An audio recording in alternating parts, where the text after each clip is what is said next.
Hi there, it's Kevin with the Rogue Market here with a little bit of a tips and tricks. I'll try to do these as these come up. This was coming from the subreddit r/MTG Finance. There was an article posted by a TCG player. This is a weekly by John Kapora about the top 10 cards sold through a particular time period. It's an article that I glance over every now and again. Every time it's published, I'll glance over to see the top moving cards from TCG Player to know what the market trends are looking at least on that site. So, had a lot of complaints here on the MTG Finance. Well, that was a pain to read. I couldn't finish the article. That was a solid 5 minutes of my existence lost. I think I'll stick to MTG stocks over this guy. So I'm going to get a little bit of criticism for John Kapora. If you read through these, gives a little bit of like a paragraph, sometimes less than a paragraph, like a sentence of why he thinks these cards are going up, why he thinks these are bad investments. Like half the time, John thinks these are all bad, and it's quite funny because John is your typical out of touch spike. So this is what I noticed, and I used to be one of these as well before I started to change my tone towards both commander and casual. And knowing that those have a huge market demand on the way that cards move, and even on places like TCG Player, more so on places like Card Kingdom. Card Kingdom really owns the casuals, and it's something you need to be very familiar with, is which commander cards are going up in value and why. So I just put Kapora is an out-of-touch spike who doesn't get casual demand. He also is constantly wrong about the way cards work or why they're being slotted in decks. He injects his opinions without even a semblance of doing any research. Basically, anyone can do that article by simply clicking on Search Magic Cards by top sold. So then we get a lot of comments like, any for us consumers to look at this information for ourselves without relying on this guy posting it for us? I had no clue this type of weekly metric information was even available to the public. Anyone want to clue me in? Well, glad you came to the Rogue Market. I am going to show you exactly how John gets his top 10 cards that are sold. It's actually quite simple. TCG Player has this right in their search function. So if you go to Search Magic Cards, you just go right over to TCG Player, click on the cart. You can then reduce it by Magic the Gathering cards, and it will show you that there's 400,000 listings right now on Magic the Gathering cards. And then it will actually, if you put sort product by best selling, lo and behold, it shows you the top selling cards. I don't know how long this metric lasts for, but I'm pretty sure it's only a couple weeks at max, because this changes quite often. Now, I do this for a lot of reasons. Like, you can actually go down and filter out sets, and what's even better is you can filter out rares and mythics if you don't want to see commons and uncommons, or like things that I've done in the past is uncommons tends to be like a market that's more untouched than the rare market, and you can get ahead of like uncommon specs. I did this for I'm trying to think of some uncommons I did in the past for that have really paid off, and just because I saw there was a lot of market movement. So we'll explain that here in a second. So if you look here, Tocatli Honor Guard is the #1 card sold in the past couple weeks, followed by Lava Coil, followed by Expansion to Explosion, followed by Creeping Chill, followed by Niv Mizzet. So it gives you a good outline of what cards are actually moving here on TCG Player. And they are going to be a little bit biased usually towards the cheap cards, because cheap cards tend to sell more than expensive cards. It's just the nature of consumerism. But again, this gives you a great idea, and you can start to see, okay, well, is this card actually undervalued for how much it's selling? And it helps you get ahead of these market trends before there's actually a full buyout or full movement of market. Because you got to think that a lot of vendors are a little bit behind the movement. And again, this can give you way more than the top 10. You can click over here to the next page. You can actually sort by this column. It will show up more per page. And it's a very, very good resource to, which cards are going up. Here's a good example, like Seeker Squire. If you think the Seeker Squire, you actually compare it, it's being sold more than Wild Growth or more than Merfolk Branchwalker, the Seeker Squire is. And like, okay, well, they're both from the exact same set. They both do a very similar thing. It's a 1-2 versus a 2-1. They both explore. Maybe Seeker Squire is undervalued at the 22-cent price. There's even some copies that you can be had for as low as 3 cents.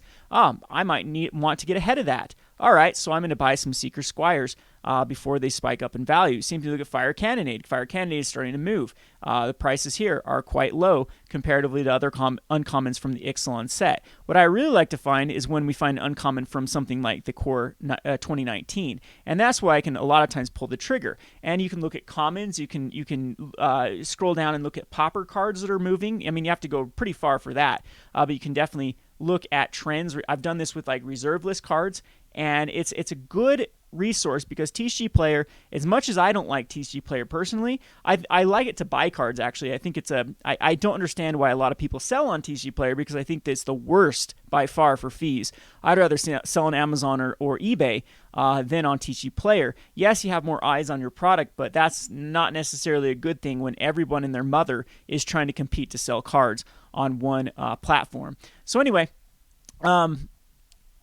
great resource. I'm pretty sure that TCG Player by volume is the biggest source of sold Magic the Gathering. In fact, if you were to probably combine Star City Games, Card Kingdom, Channel Fireball, Abu Games, all the big online stores, they probably pale in comparison to just the overall volume that is moved on TCG Player. So you should definitely use this as a resource. And hey, look, one of our specs, Eldest Reborn, is already ticking up here. That's pretty cool. So let's just go here. This is something I do daily. Shriekhorn is a card that I'm keeping my eye on. This is a card that I have purchased like 25. So you're going to get a little bit of MG Finance here. But I like to always go by uncommon and then look at cards that might be moving from uncommon. And then, of course, you can go over here to the product line. And then we're going to look for Core 2019 here. So there is Core Set 2019. This is a set that I think is underopened, and there you go. That might be a good spec for the Diamond Mare. Not hitting any big decks right now, but the casuals, if you actually play MTG Arena, you know a lot of people are on these Johnny's Pridemates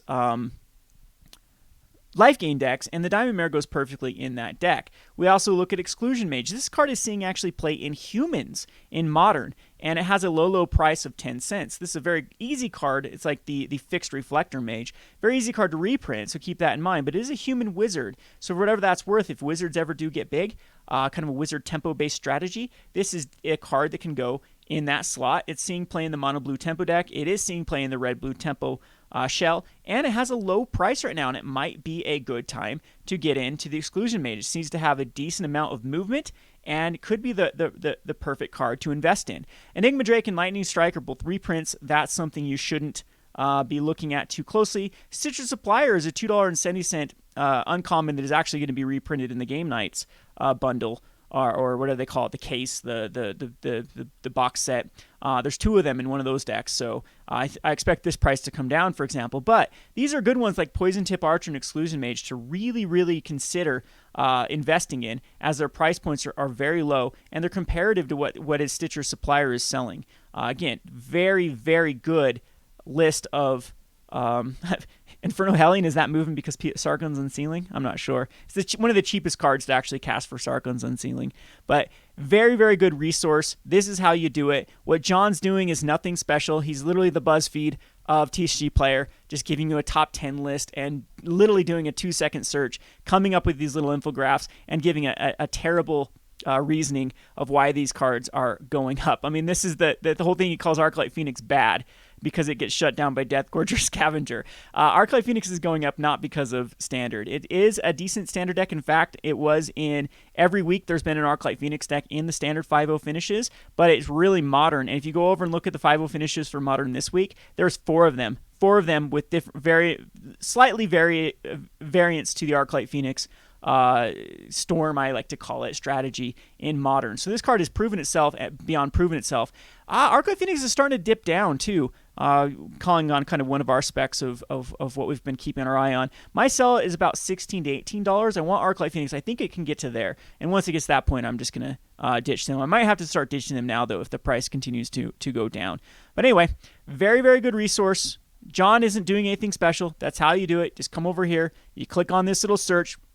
You weed off all the Yu-Gi-Oh cards, click on Magic the Gathering, then you can do any other metrics to your heart's desire to try to get ahead of specific trends. Unfortunately, they don't have like a modern versus standard versus legacy metric. That's something I would love to see with TCG Player, or I mean even like Pauper. Like if they would compile sort of like Goldfish does, like cards that are being used in the format, then that would be another good resource. But you can definitely just go over to MTG Goldfish and kind of get that information, and then of course go search and see where they are on how many cards are being sold. So, this is a good little thought experience. This Exclusion Mage is something you should definitely keep your eye on. This M19 is a dismally open set. We still have Azorius coming, and we still have Simic coming that could have wizards or could have some sort of wizard tribal that gets enabled. Dominaria was really strong on wizards with the lightning bolt and the counterspell, and this is just on the verge of being a deck. Anyway, hope you enjoyed this little update. Sorry for the poor audio quality. We're not at the studio. We're at home right now, and I just thought I'd hurry and address this issue with how to look at TCG Player top selling cards. And hope you enjoyed this. Thanks for watching.